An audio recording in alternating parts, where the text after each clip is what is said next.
ഒരു കൊടും തണുപ്പുള്ള രാത്രി, അർദ്ധരാത്രി കഴിഞ്ഞ സമയം. ജനലിൽ ആരോ മുട്ടുന്ന ശബ്ദം കേട്ടാണ് രാമു ഞെട്ടിയുണർന്നത്. പുറത്ത് നല്ല മഴയും കാറ്റുമുണ്ട്. സമയം വെളുപ്പിന് 3 മണി. ഈ സമയത്ത് ആരാണ് വാതിലിൽ മുട്ടുന്നത് എന്നോർത്ത് രാമുവിന് പേടിയായി. എങ്കിലും ധൈര്യമവലംബിച്ച് അയാൾ വാതിൽ തുറന്നു.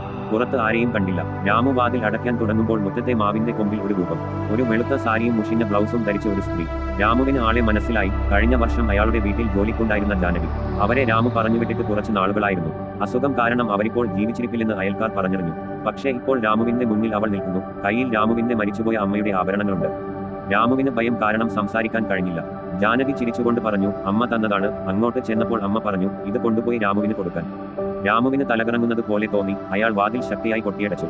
എന്നിട്ട് കട്ടിലിൽ ചെന്ന് കിടന്നു. തലേണ കൊണ്ട് ചെവി പൊത്തി. ജനലിൽ വീണ്ടും മുട്ടുന്ന ശബ്ദം. ഇത്തവണ കൂടുതൽ ഉച്ചത്തിലായിരുന്നു. അപ്പോൾ രാമു ഒരു സത്യം മനസ്സിലാക്കി. തന്റെ വീട്ടിൽ ഒരു ജനൽ മാത്രമേയുള്ളൂ. അത് മുന്നിലാണ്. മുട്ടുന്ന ശബ്ദം പിന്നിൽ നിന്നാണ് കേൾക്കുന്നത്. രാമു ഞെട്ടിപ്പിടഞ്ഞെഴുന്നേറ്റു. പിന്നിലെ വാതിൽ ശക്തിയായി അടക്കുന്ന ശബ്ദം കേട്ടു. അയാൾ വേഗം ചെന്ന് വാതിൽ തുറന്നു നോക്കി. അവിടെ ആരുമുണ്ടായിരുന്നില്ല. താഴെ മുറ്റത്ത് അയാൾ വാതിൽ തുറന്നു നോക്കിയപ്പോൾ കണ്ട ആൾക്കാരുടെ കാലടയാളം. പക്ഷേ അതൊന്നുപോലുമില്ലായിരുന്നു.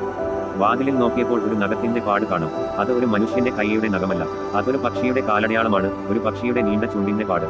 രാമു വെട്ടിവിറച്ചുപോയി. അയാൾ ആ ഭവനത്തിൽ നിന്നും ഓടി രക്ഷപ്പെടാൻ ശ്രമിച്ചു. പക്ഷേ എവിടെയും വാതിൽ കാണുന്നില്ല. പുറത്തേക്കുള്ള എല്ലാ വാതിലും അടഞ്ഞു കിടക്കുന്നു.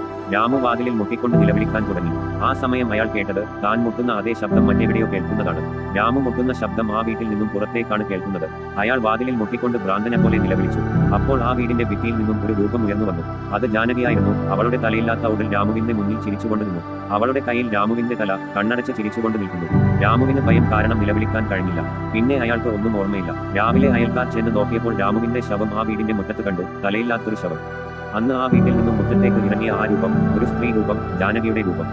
അവൾ ഇപ്പോൾ ജീവിച്ചിരിക്കുന്നോ എന്നോർത്ത് അയൽക്കാർ ഭയന്ന് ആ വീട്ടിലേക്ക് പിന്നീട് ആരും പോയിട്ടില്ല. രാമുവിന്റെ ആത്മാവ് ഇപ്പോഴും ആ വീട്ടിൽ ചുറ്റിക്കറങ്ങുന്നുണ്ടെന്ന് നാട്ടുകാർ വിശ്വസിക്കുന്നു.